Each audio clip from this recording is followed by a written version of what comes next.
Hello, and thank you for joining us. Large explosions rocked the Middle East today as the U.S. and Israel's war with Iran is in its third day. U.S. Central Command says the U.S. struck more than 1,200 targets nationwide in the first 48 hours of the war. Many of these include police stations, intelligence centers, and paramilitary bases. But Iran's president also accused U.S.-Israeli forces of striking 2 hospitals. And Iran state media says dozens were killed after a girls' elementary school was struck. Today, Secretary of State Marco Rubio said he didn't have the details as to what led to it, but said the United States would not deliberately target a school. The Iranian Red Crescent is reporting at least 550 casualties, but overall, the death toll is rumored to be in the thousands. The White House says 49 senior regime leaders were killed in the strikes. Secretary Rubio added the attacks were justified because Iran posed an imminent threat to the U.S. No matter what, ultimately, this operation needed to happen. That's the question of why now. But this operation needed to happen because Iran, in about a year or a year and a half, would cross the line of immunity, meaning they would have so many short-range missiles, so many drones. President Trump told the New York Post that he has not ruled out sending U.S. troops into Iran if necessary. He also suggested the operation could go on for weeks. Whatever the time is, it's okay. Whatever it takes, we will always, and we have right from the beginning, we projected 4 to 5 weeks. But we have capability to go far longer than that. The Pentagon confirmed today at least 6 U.S. troops have been killed. At least 18 others have been seriously wounded. In a separate incident, Kuwait mistakenly shot down 3 American fighter jets in what the military called a, quote, friendly fire incident. All crew members survived. Earlier, Defense Secretary Pete Hegseth vowed to honor the fallen troops. May we prosecute the remainder of this operation in a manner that honors them. No apologies, no hesitation, epic fury for them and the thousands of Americans before them, taken too soon by Iranian radicals. Iran has been hitting back against U.S. military and commercial interests in the United Arab Emirates, Qatar, Bahrain, Jordan, Iraq, and Saudi Arabia. Iranian-backed militant group Hezbollah also fired missiles into Israel overnight.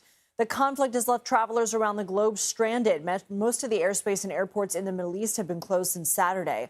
And the State Department is urging American citizens to leave more than a dozen countries in the region due to safety risks. CBS News chief correspondent Matt Gutman is in Tel Aviv with the latest.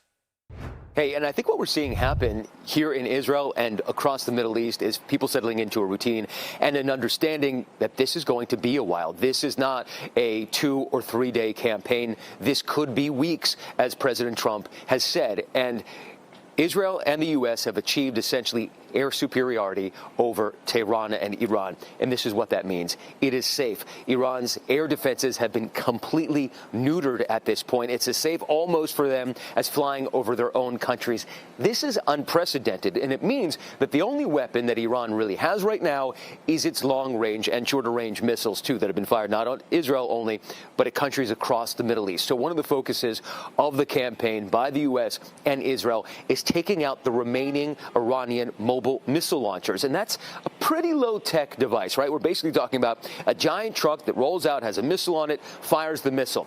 Iran, I am told by the Israeli military, has at least 2,500 missiles left that are sort of long-range, we call them, that capable of reaching Israel and beyond. But they can't use them if they don't have launchers. They tell me that they've taken out hundreds of the launchers, that maybe they have between 100 and 200 left. The exact number is not clear. But the more they can reduce that number, the fewer of those missiles we are going to see launched. Now, here's what it looks like on the ground. We spent the day at one of the impact sites just outside of Jerusalem. And these missiles are not rockets. They are guided systems. They are the size of a bus, essentially, 45, 50 feet long. They weigh tons. The warhead itself can weigh 1,000 pounds. That's what hit that town. And it obliterated the synagogue, a community center, and houses. And we saw the blast radius. It was hundreds of yards. And I spoke with one woman who survived in this community bomb shelter. Her neighbors around her were killed. She was buried in rubble. Her boyfriend dug her out. Somehow she survived, but she described the terror and the sadness of losing her loved one.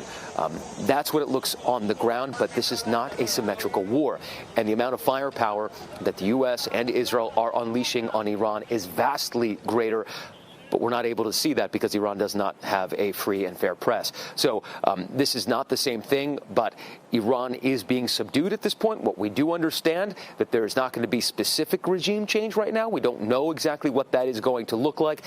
But what is clear is that the Iran that existed a week ago is not going to be the Iran that exists a week from now. Back to you. Matt Gutman, thank you. For more, let's bring in CBS News White House correspondent Willie James Inman. So, Willie, President Trump laid out some of the objectives of the operation in Iran today. He also suggested a timeline of 4 to 5 weeks. But he and Secretary Rubio say the worst is yet to come. What do they mean? Yeah, that's right, Lindsay. Essentially, what the president and the Secretary of State are saying is that Iran will continue to be bombarded with those munitions from both the U.S. and Israel. And we, of course, wait and see in terms of how that will play out. The president mentioning that in an interview with the CNN earlier today. And the president also giving his first some public remarks in front of TV cameras today at the White House. He has been speaking and working the phones with world leaders, also talking to reporters over the phone. But he did outline some of the objectives that we are likely to see and have already seen, according to the president, in terms of this military action against Iran. Part of that would call for destroying Iran's missile program and its Navy. The president mentioning that some 10 ships of the Iranian Navy have been knocked out so far. On top of that, stopping the regime from its terror activities in the region using things like IEDs and roadside bombs. That was mentioned by the White House Press Secretary Caroline Leavitt, and guaranteeing that Iran cannot have nuclear weapons. This has been the part of the major focus for the Americans. On top of that ballistic missile program that Iran has, we of course know that the U.S. has been holding those indirect talks with Iran.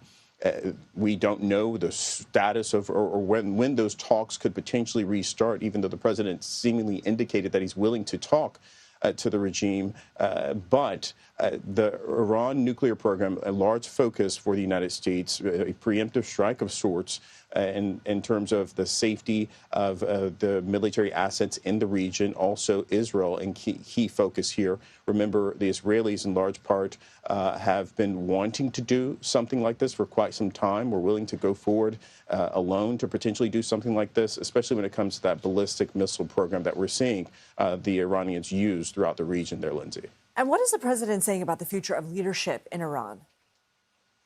Well, we've been seeing some differing answers from the president.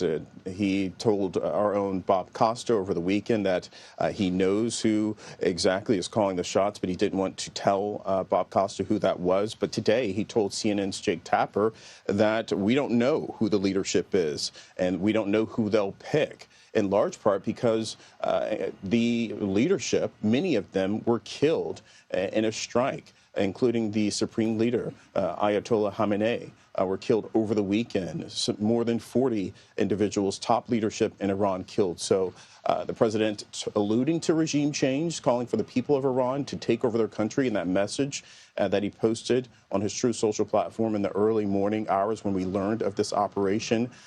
But in large part, the U.S. waiting to see how things play out there on the ground and who the Iranians look to in terms of their leadership when many of those individuals who were leading the country there were killed, Lindsay. Willie James Inman, thank you.